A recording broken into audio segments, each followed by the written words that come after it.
Je déteste la nostalgie. Par exemple, je hais les brocantes. J'étais à une brocante ce week-end, pas de mon plein gré, je suivais ma mère et ma sœur qui voulaient acheter des merdes. Vous savez, des soucoupes ébréchées, des cuillères tordues, des vieux cendriers. Et on est passé devant ce stand qui vendait des jouets des années 70. Il y avait l'arbre magique Vully, oh l'arbre magique. Il y avait Goldorak, il y avait des posters de Gros Quick. Alors Gros Quick, pour les plus jeunes, c'était la mascotte de Nesquik avant le lapin sous coke.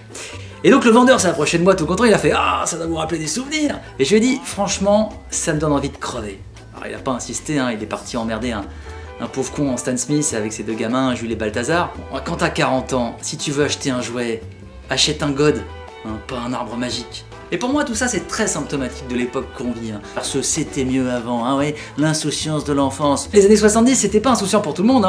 C'était les débuts de la crise, le chômage de masse, les ratonnades, le terrorisme. Les années 60 aussi reviennent à la mode avec Achetant et Tête de Bois, la guerre d'Algérie, les ratonnades, encore, tiens. Non les gars, c'était pas mieux avant, c'est juste que vous étiez plus jeunes.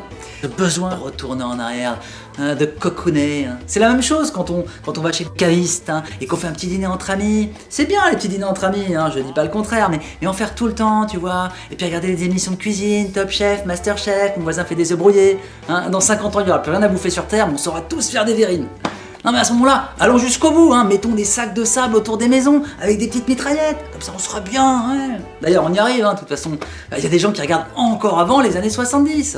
Marion Maréchal Le Pen, ce week-end elle a fait une petite manifestation anti-migrants. Une manif spontanée, spontanée comme une poussée d'herpès. Marion Maréchal Le Pen, t'en fais pas qu'elle se fera pas avoir comme copée. Elle connaît le prix des œufs et du beurre. En 42, au marché noir. Et puis il y a Robert Ménard aussi. Oh, il est formidable Robert, Bobby franchement. Le mec qui collabore sans même qu'on soit occupé. Notre Pierre Laval Light, notre Je suis partout, surtout sur Photoshop. Il a fait des jolies petites affiches anti-migrants, genre ils envahissent Béziers. Il avait rajouté des cornes et des queues fourchues, ça commençait à se voir un petit peu. Alors je suis d'accord, en ce moment c'est pas génial avec tout ce qui se passe. D'ailleurs, je vous rappelle qu'une étude vient de sortir, 50% des animaux ont disparu en 40 ans, soit ma vie en fait. Et vous savez franchement, peut-être que c'était mieux avant, mais ce sera jamais mieux plus tard si on n'essaye pas que ce soit un peu mieux maintenant. Ah si quand même, je pense que c'était mieux avant pour les Irakiens ou les Syriens. Et retrouvez-moi tous les mercredis à 21h30 pour Inflammable à Paris, à la Nouvelle Scène. Et en tournée également, mais si je ne passe pas par chez vous, eh bien allez sur le site Merci Public et vous pourrez peut-être me faire venir.